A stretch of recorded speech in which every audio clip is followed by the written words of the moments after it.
Hey, Chris Jenkins, credentialed member of the media, covering the Carolina Panthers for Charlotte Vibe, AKA Man of the People. I earned that title because I love working for you guys. I'm just going to ask a favor. Started it last season. Help me get to 10,000 subscribers. I need it. I deserve it. And it helps you too. The more subscribers I have, the more viewers I have, easier that it becomes to get coaches and players on the show. Like I said, the other day, in Indianapolis, got to talk to Head Coach Dave Canales and General Manager Dan Morgan at the Combine, something I had never been able to do before. So appreciate the growth and support. Please, let's keep it up. Easiest thing to do also, if you've already subscribed, is just hit the like button. But day 2 of Voluntary Minicamp has come and gone, and I'm here to get you up to date with everything. Now, Dave Canales is becoming known more and more for his energy, his enthusiasm, and it's very cool to see. You know, different doesn't necessarily mean better, but it is quite different from Frank Wright and, you know, his time here at the helm of the Carolina Panthers. So the first thing that I want to go into is showing you a little bit of Dave Canales in practice today. See some likes coming there. Hit that like button. I need you to be in that habit. Every time you see a broadcast from Charlotte Vibe, tune in, hit the like button, leave a comment. But nevertheless, here's this video of Dave Canales today and just how much this guy loves his new job.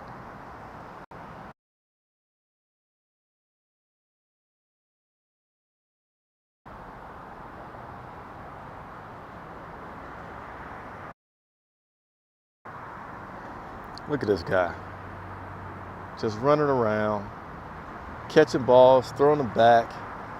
I heard this guy may even bring his cleats into a practice and get into some drills. But that's what you just saw there is a 100-yard run mixed in with a throwing of the ball to some player. So lots of energy, and you know it's part of him for sure. It's in his DNA, because every single time you see this guy, he has energy. He's perked up. He's energetic. He talks with a good level of positivity. Even when he wants to criticize these guys, you can tell that it comes from with the "I care about you" type of way, instead of just like "Rawr." So it's cool to see, and I'll continue to bring you all some more information about that and observations from that. But let's go ahead and get into some things here. We got Eric Scott Schaefer, who says who's talking about the draft, who they want to have drafted. But yeah, so today we're going to go over 3 things. We got Head Coach Dave Canales, who spoke with the media, had a chance to ask him some questions, so we're going to go through that. We also have Corbett and Adam Thielen. So those are going to be the excerpts of what we talk about today. And then any questions that you guys have, let me know. If I have a chance to get to them before I get off of here, I will do so. But also, got to let you know about the draft coverage coming up. Tomorrow, 8 o'clock, I will be live here at Bank of America Stadium. We'll talk whatever questions you all have, all right? Let me know what you have, and we'll go through that tomorrow. Again, 8 p.m. Set your notifications. Turn them on if you're already a subscriber to the channel. And then we have Thursday at 8, Friday at 7. I forget what time Saturday starts. Saturday's coverage as well will be there. I won't be live all day Friday and Saturday, but I will be live tomorrow. So again, as long as you set those notifications, you'll know when I go live to talk with you guys. One of the most fun things about this channel is I'm a media person that's your friend connected to. So let's go ahead and get into this. Dave Canales, day 2 of practice. So get his thoughts on where these guys are with practice. Are they where he wants them to be? What do they need to improve on? Here's Dave Canales on practice so far. Yeah, I think we're pretty far away from where I would like it to be. I think that because we don't have a lot of transitions between drills right now, it's really segmented into like special teams, an individual drills period, and then a walkthrough. And so there's only 3 opportunities, and they're longer. So 15-minute special teams, 20 minutes for the individual period, which of course is a couple of different things, and then a 20-minute crossover walkthrough. So I struggle with anything that goes beyond, about 12 or 15 minutes. That's just me. So the longer periods right now we're changing guys in and out. But what will happen is where we'll be able to become us from a practice standpoint is when you have, say, 6 periods and they're 8 to 12 minutes, and then there's a horn, and then it's a full sprint to the other side of the field, and you see the energy, you kind of see the intent, refocus, right, and go to the next drill. I like that flow. So there you have Dave talking about, not in detail, because it's hard to go into a lot of detail. Hopefully you guys can hear me. The wind is starting to pick up. I think this is the windy part of the stadium for some reason, because the Honeywell building is right next door. I think there's a wind tunnel that's created here. But this is where the media is to do their live shots right now. Hopefully you can hear me well. But saying not yet where he wants it to be, but not going into detail. And I feel like that's a good move because it's still just day 2 of voluntary practice. I'm going to turn a little bit to the side. Hopefully that might catch another wind at muffle it a little bit for you. But it's too early to tell too much to be really critical of guys. So, a little bit more was in there today. So, yeah, I remember seeing a drill, a guy went the wrong way and the coach had to redirect it. But it's day 2, you expect that. But he says this, it's his approach today. Let's find new mistakes tomorrow. Meaning, that's a good way to say, we went over this today, you made a mistake, now let's learn from that, and whatever we discover tomorrow, let it be something new. Because if we do that, then that means that we are programmed. I'm going to turn back to the basic camera straight on because it felt weird standing sideways. Let's leave a comment if it's hard to hear me, and I'll try to do something to protect the wind as I'm talking here. But I like that approach. I like his demeanor a lot, and we're going to see where it goes.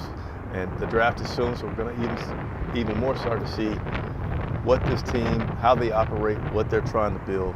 Dan Morgan has already indicated that he wants the dog mentality type guy, so I'm sure we will start to see that. Dave, I had a chance to ask him particularly, day 2, he's been so happy, and you saw there in that first clip how he ran around all over the place, so I feel like he gets a pretty good ability to soak in everything that's been going on.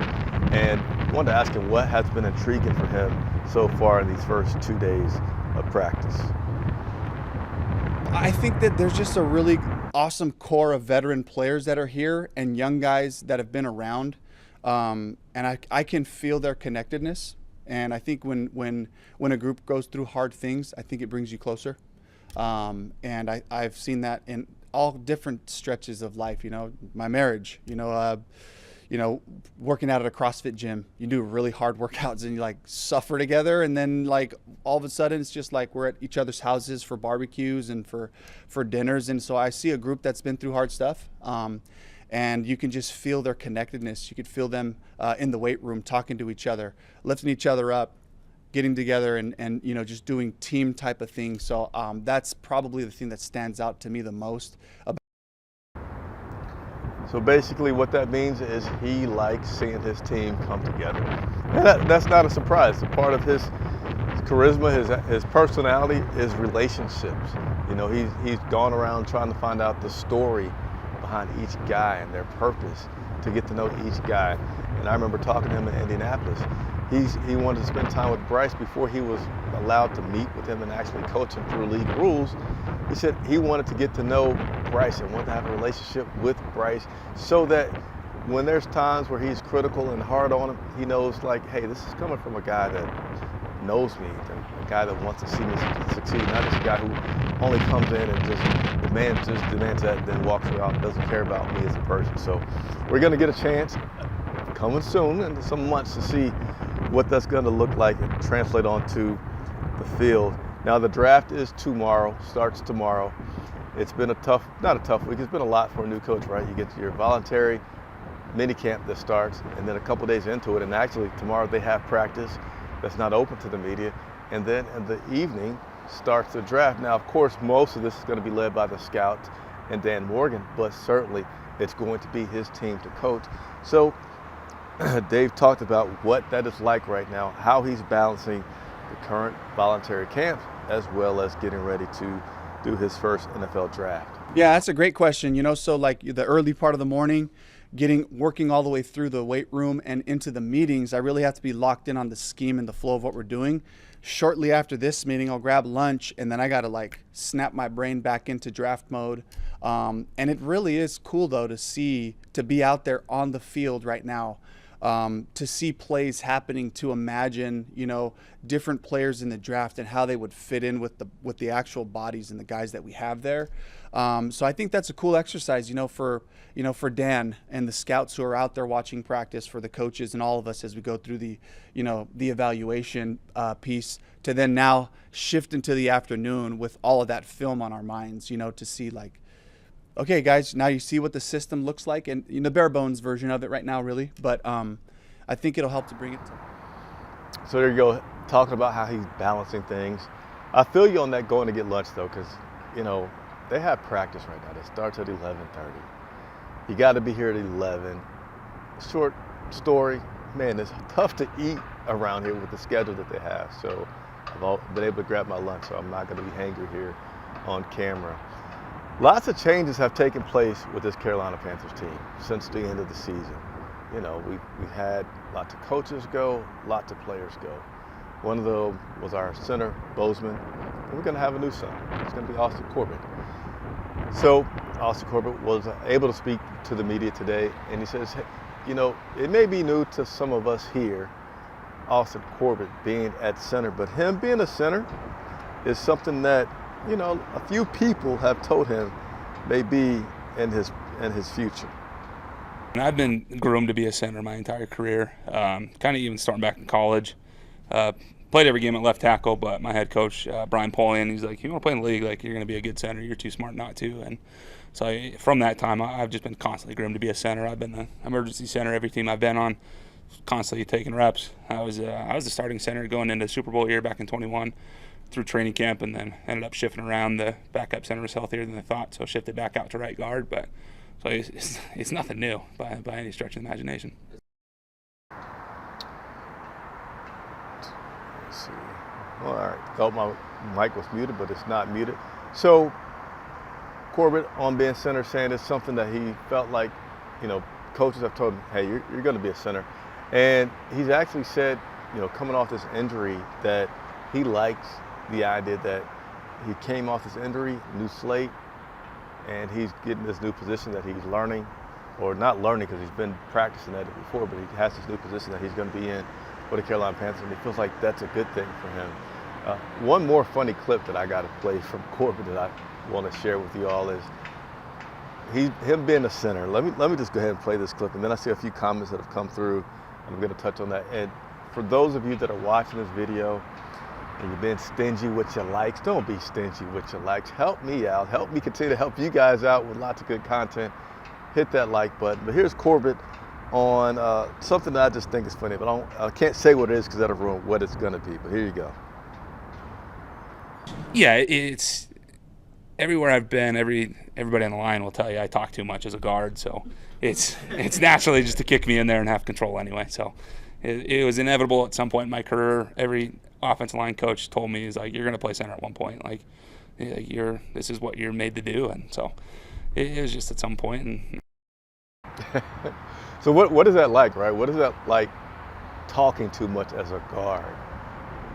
With these times that we get a chance to talk with the players, it's a podium situation, other media guys in there, so it's hard to get in every question that you may want to get into, but I would love to try to get him in the future and ask him, like, give me some examples of what it's like when the guard's talking too much. I just instantly thought about the centers calling out plays, and then the guard just keeps talking, but maybe he's talking about it in a huddle or something like that.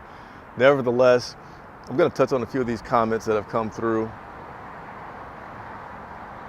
This one here from Nah. He says he might just be the most articulate head coach we've ever had. He doesn't stutter, doesn't prove he'll be a great coach, but definitely sounds the part. I think Ron Rivera was quite articulate as well and speaking. But I get what you're saying there. He definitely, he looks the part, he sounds the part, he has a lot of energy. And yeah, we're going to see what it translates into, but I can say that so far from my vantage point, him talking about, the happiness and positive things being infectious, that's carried over. I can see the players when they talk about it and they kind of light up and they smile and they talk about his energy. And that's a good thing, right? And hopefully that energy, along with how he's forming relationships with these guys, will work. But, still the bottom line will come to, forget how you dress it up. Does he know how to execute? Does he know how to get his coaching staff in a position to succeed on the offensive side, on the defensive side? Can he make the adjustments? Can he steer the ship? You know, it's one thing, yeah, he can have all these guys happy, but if he's not steering the ship properly, he's going to have problems. So there's still something to absolutely see there and to get proven to by Canales. But so far, the presentation has been great. Adam Thielen, the guy that is an older wide receiver that we all say should not be our number one receiver, but he has been. We'll see if he's going to be this year. Now, it has come out that one of the new guys, he's going to be looking to get most of the first read on passing plays. So what could that do to Mr. Thielen? But before we go to that, let's see what Thielen thinks about Johnson. We all want to know, what do this player look like? What does that player look like? As you know, I'm not getting into that too much, but players, well, they get a little bit more in depth. And so I thought it might be interesting for you all to hear what Thielen thinks on Johnson. I think he just brings a confidence. I think he brings experience. I think he brings versatility. He's a guy that can do a lot of things. You know, just from watching him from afar and being around the last couple of days, he's a guy that can do a lot of things well, which I think in this league is really important and can really elevate an offense when a guy can be very versatile, similar to, you know, a lot of guys that have had success in this league. You know, you look like Devontae Adams and Justin Jefferson. You know, some of those guys that have had a lot of success, they can do a lot of things well. They're not just pigeonholed and being an X receiver or only in the slot, just doing a lot of things well. So it really helps the coaches to be able to kind of move people around and just kind of make it. All right, so there you see Adam Thielen on Deontay Johnson, our acquisition from Pittsburgh that we were able to get in that trade that sent Deontay Jackson to the Steelers. He has just 1 year left, so that typically is a big year for motivating players. He doesn't have another contract, so we'll see what all that boils into. And, you know, we talked with Bryce yesterday, and he talked about the excitement. I asked him about the challenges. He said, you know, it's also excitement about what they can do this year. And Adam Thielen, he's a guy that, you know, with me speaking with him last year, heard him talking about a lot of things that he finds for motivation. But just wanted to hear from him on his thoughts on what exactly is he excited about for this Panthers in this upcoming season. And I see a comment that I'm going to get to here in just a second. Please feel free to leave a comment. That's why I go live. There's not a journalist that goes live as much as I do that's willing to take your questions, answer anything that you have. So please take advantage of it. But here's Adam Thielen on his reason for excitement for this upcoming season. Yeah, well, first of all, I think it's exciting to be the underdog, that everyone thinks that we can't or we're not good enough or we were this or that last year. I think that's really exciting, especially as a competitor, to be able to use that as a chip on your shoulder, to go out there and bust your tail. And I think it's a good now that it's over, it's a good thing to look back on and say, we don't want to be that. So we better bust our tail and figure it out right now. I think it gives you a sense of urgency. I think sometimes when you have success in this league, you tend to just, when you're in now, you kind of go through the motions. When you don't have success, I think it gives you that sense of urgency to say, hey, it may be April, whatever, but there's a lot of work to do, and we're going to gain a lot of ground by being intentional, and I feel like that's something we've done so far. All right, so there you have Thielen on his excitement for this year coming up, and I want to get to a few comments here from Not Perfect, Just Dope. Chris, seeing you live again makes me excited about football again. Better year this year. Yes, it's coming. It's getting closer. We got the draft that starts tomorrow. Again, I'll have live coverage for you starting at 8 o'clock, as well as if there's any moves that we make in trading up. We'll continue coverage daily through Friday and Saturday in some form or the other, whether it's live or recorded content, but I'll keep you up to date. And then we'll have the rookies, excuse me, coming up with practice soon here in May. So yeah, we're getting closer, certainly getting closer. Let me mute my mic while I clear my throat for a quick second. All So let's see some talk here about the draft. So I have one bonus bit of coverage that I'm going to play for you. I don't have any big insights on who will be drafted. It's being number 33. There's so many things that could happen beforehand that kind of dictates where you may go. But I will again say I'm going to be here live. So if they do trade up and take someone, be sure to tune in to Charlotte Vibe. We'll bring you some updates. But there's been rumors, Leggett out of, hopefully I said his last name correctly, out of South Carolina, wide receiver, that he's met with the Panthers several times and that they are going to select him with that pick. Now, today, Canales spoke on that. Has he been telling players that they're coming to Carolina? I think this is pretty good, so pay attention to this right here. Yeah, that's a great question. So like the early part of the morning, working all the way through the weight room and into the meetings, I really have to be locked in on the scheme and the flow of what we're doing. Shortly after this meeting, I'll grab lunch. All right, that was not the correct video. I think, let's see. Here we go. Sorry, I don't have an engineer. I don't have a full staff. Sometimes I hit the wrong button, but leave a comment and say, Chris, we love you anyway. All right, I'd appreciate that. But here's Dave Canales on his conversations with Leggett. Oh yeah, it was a great conversation. I definitely said that to him and about 50 other guys. Man, so we take you at 33. It's actually a lead-in question. So when we draft you at 33, what happens now? And then there's a bunch of questions that happen after that. So. Yeah, part of the process.